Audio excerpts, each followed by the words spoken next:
자, 어제 대통령이 법무행안부 업무보고를 받았습니다. 정말 어제 황당한 논쟁이 벌어졌어요. 여러분 이미 형사소송법 어떻게 됐는지 아마 하도 보도가 많아서 잘 아실 겁니다. 이번 형사소송법 개정안은요, 기본적으로 검사의 수사할 수 있는 권한을 다 빼앗아 버렸습니다. 검사는 기소만 하고 그 다음에 경찰이 가져온 영장을 청구만 할 수 있는 그런 권한, 즉 검사가 수사를 할 수 있다는 권한 자체를 다 빼버렸습니다. 그 다음에 보안수사 요구할 수 있는 권한, 요 정도만 남겨놓은 거죠. 즉 검사가 수사하면 안 된다는 겁니다. 그런데 어제 대통령이 업무보고를 받으면서 이런 이야기를 했습니다.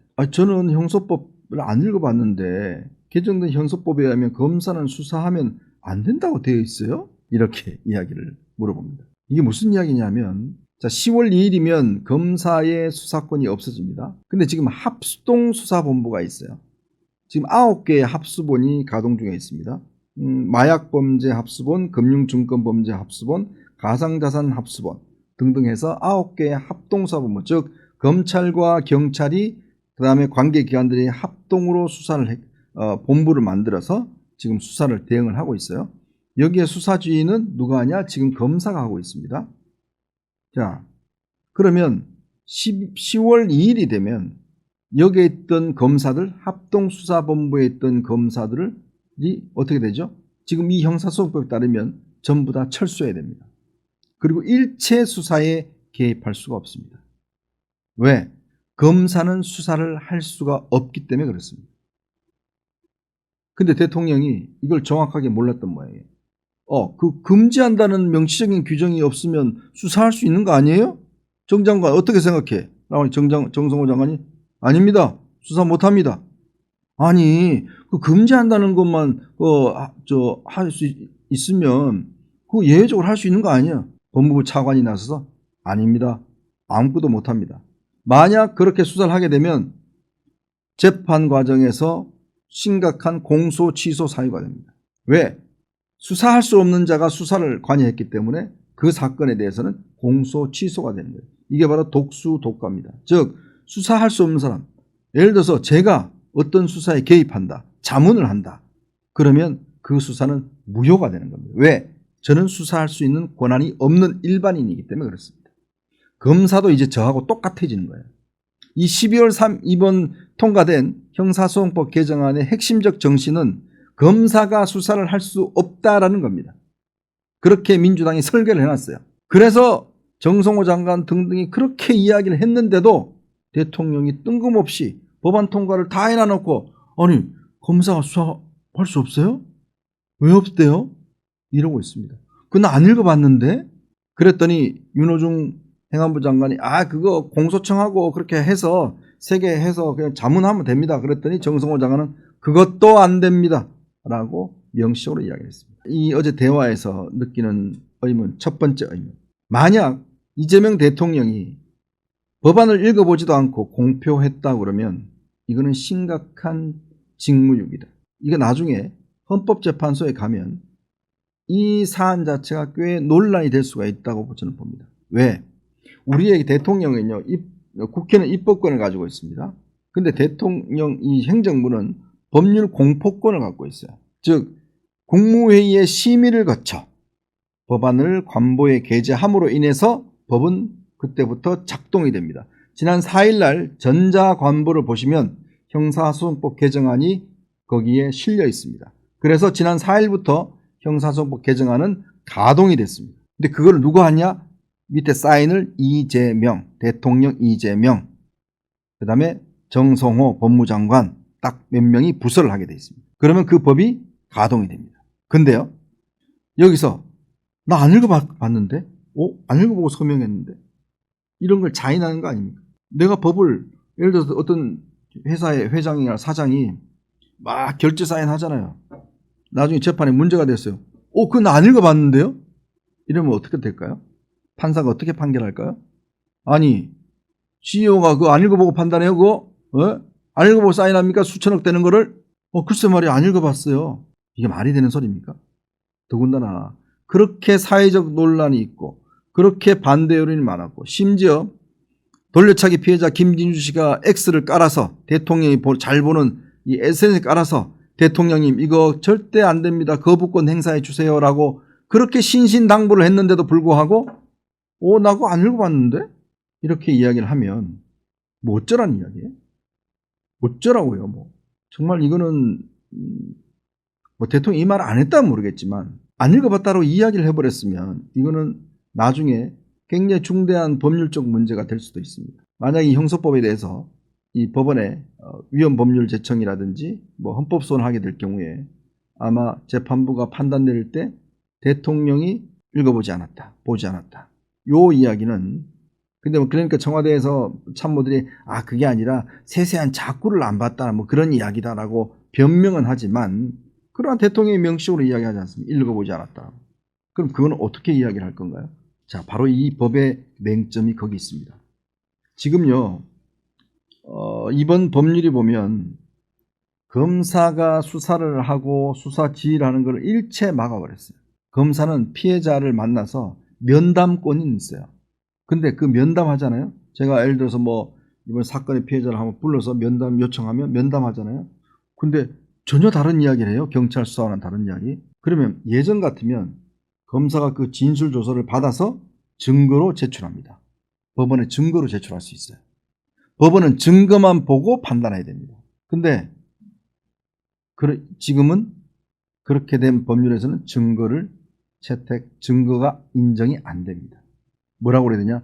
경찰 다시 가셔서 경찰한테 다시 좀 이야기해 주세요. 저는 아무 권한이 없어요. 저는 증거로 할 수 없으니까 경찰 가셔서 경찰한테 다시 이야기하세요. 이렇게만 이야기를 할 수 있습니다. 안 된다는 거죠. 그래서 정성호 법무장관이 며칠 전에 한 이야기가 앞으로 판사님들이 수사해야 될 것 같아요. 한 이야기가 바로 그 이야기입니다. 워낙 부실 수사하는 것 같으면 판사도 판단을 해야 될 거 아닙니까? 내가 볼 때 도저히 이거 말이 안 되는데 이거 어떻게 된 거야 이거?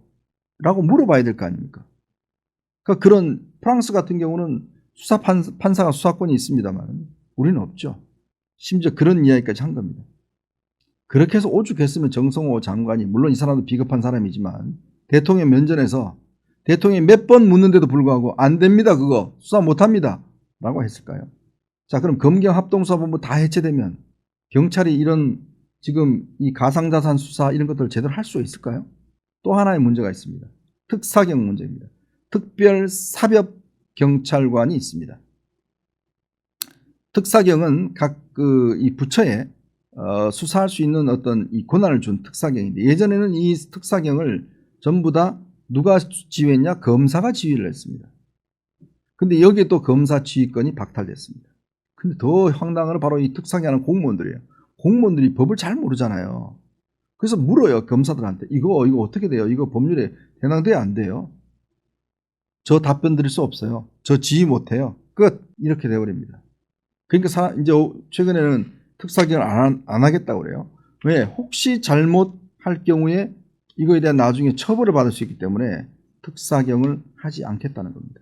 자, 이 형사소송법 개정안 제가 뭐 몇 차례 말씀을 드렸지만 이 법이 생김으로 인해서 이제 앞으로 여러분들은 안전벨트를 단단히 매셔야 할 겁니다. 옛날 같으면요. 만약에 어떤 범인이 우리 집에 들어와서 절도도 하고 뭔가 못된 짓도 하고 막 그렇게 했어요. 그러면 경찰에 수사를 해요. 조사를 막 받습니다. 그러면 경찰이 절도만 빨리 인정하고 나머지 거는 그냥 없도록 합시다. 무슨 소리예요? 절도하자고 했어요. 당신 그때 정신 없었잖아. 뭐 이렇게 됩니다. 그러면 그냥 넘어가요. 검찰로 송치를 합니다. 그럼 검찰에서는 가만 보니까 피해자를 불러요. 제가 그때 정신을 잃었는데 그놈이 나한테 몹쓸 짓을 한 것 같아요. 그래요? 한번 봅시다. 증거 한번 봅시다. 이거 성폭행 범죄네? 성폭행 범죄는 형량이 높으니까요. 그러면 검사가 안 되겠네. 야 여기 너 성폭행 범죄야. 기소를 성폭행으로 같이 합니다. 그럼 형량이 확 높아지겠죠. 근데 이제 어떻게 되느냐? 끝! 거기서. 경찰이 결정 내리면 끝! 검사한테 가서 이야기를 해요. 저는 잘 모르겠고요. 그냥 그거 좀 경찰한테 가서 좀 이야기 좀 하세요. 다시. 끝! 그러면 내가 또 이거 하려면 변호사 사야 되잖아요. 그럼 우리 서영교 법사위원장님이 아주 자세하게 아주 좋아진 형사법이라고 하면서 추천하셨던 게 아유 국선 변호인 하세요. 국선 변호인. 여러분 국선 변호인이 자기가 열심히 뛰어서 합니까? 안 합니다. 그냥 절차만 하는 거예요. 왜 돈 몇 푼 받고 그거 다 하겠어요? 그러면 변호사 500만 원, 1000만 원 주고 수임료 주고 변호사 사야 돼요. 지금 하루살이 먹고 살기도 바쁜데 어떻게 1000만 원을 마련해요? 이번에 김진주 씨 같은 경우도 본인이 변호사를 쓸 수밖에 없었는데 24개월 할부로 했대요. 할부로. 24개월 할부. 그래서 진실을 밝혀낸 겁니다. 그럼 앞으로 여러분들 똑같이 그런 상황이 될 수가 있습니다. 사법의 민영화가 이루어지는 겁니다. 그동안 고소해 놓으면 검사님이 다 알아서 해주던 거를 이제 내가 찾아다니면서 제가 피해자인데요. 누구 만나야 돼요? 그 저쪽 가세요. 저쪽 가면 저쪽 가세요. 하루 종일 돌아다니다가 안 되겠다. 우리 변호사님 그거 한 1000만 원 줘야 되는데 일단 착수금만 빚내서 1000만 원 갖다 주면 요번에 또 검찰 단계 들어가면 거기 또 추가 추임료가 필요합니다. 요거 승소하면 성공보수 주셔야 돼요. 돈이 얼마나 들어가요? 그거 이제 감당하셔야 됩니다. 좋은 세상이잖아요. 이재명 대통령이 검찰을 수사를 못하게 하고 경찰에 다 넘긴 아주 좋은 세상 왔지 않습니까? 근데 누가 좋을까요? 지금요 정치인들 특히 여당 정치인들 신났습니다. 왜? 김병기 전 원내대표 11개월 동안 수사를 안 하고 있습니다. 결론은 안 내려요. 강선우 의원 다 불송치됐어요. 무혐의 됐습니다. 좋잖아요. 그리고 함부로 건드릴 수 있을까요? 경찰이 정치인을 못 건드립니다. 돈 있는 재벌들 건드릴 수 있어요? 못 건드립니다. 로펌이 빵빵한 로펌이 확 달려도 전직 형사과장 다 해서 하는데 경찰들이 그거 제대로 할 수 있어요? 못합니다. 돈 있는 분은 정말 좋은 세상 됐어요. 다 암장할 수 있으니까. 근데 우리 서민들은 어떨까요? 열심히 뛰어다니셔야 돼요. 열심히.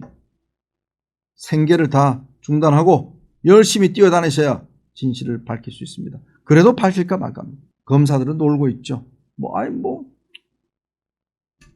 이런 세상 왜 만들었습니까? 노무현 미워서? 노무현 수사 때문에 미워서? 근데 이 노무현 대통령 사위가 곽상은 의원이 이야기했지만 우리 장인은 절대 그런 거 아니었다. 우리 장인은 두 기관이 균형과 견제를 이뤄야 된다는 게 소신이었다.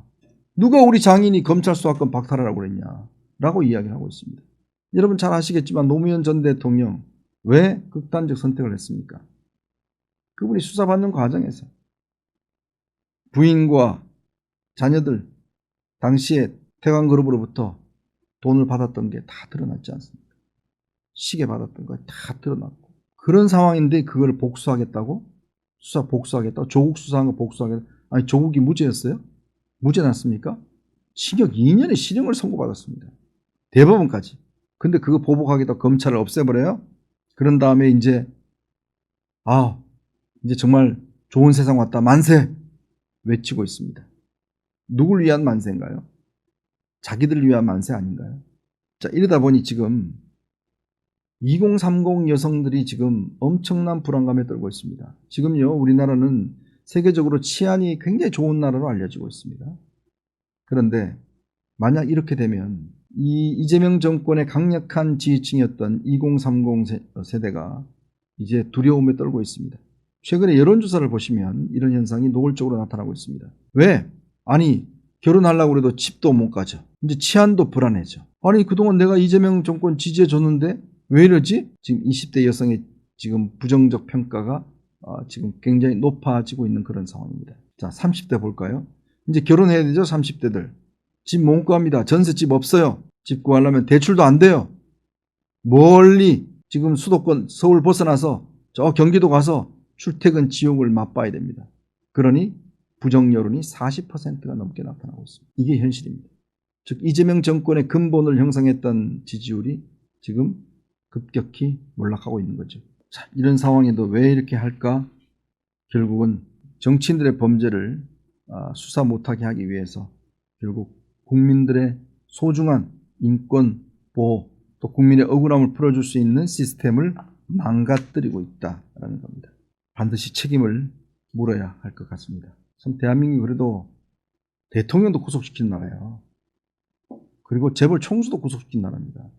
그래서 굉장히 대한민국이 청렴해졌다라고 우리가 평가를 하는데 다시 옛날로 돌아갈 것 같습니다.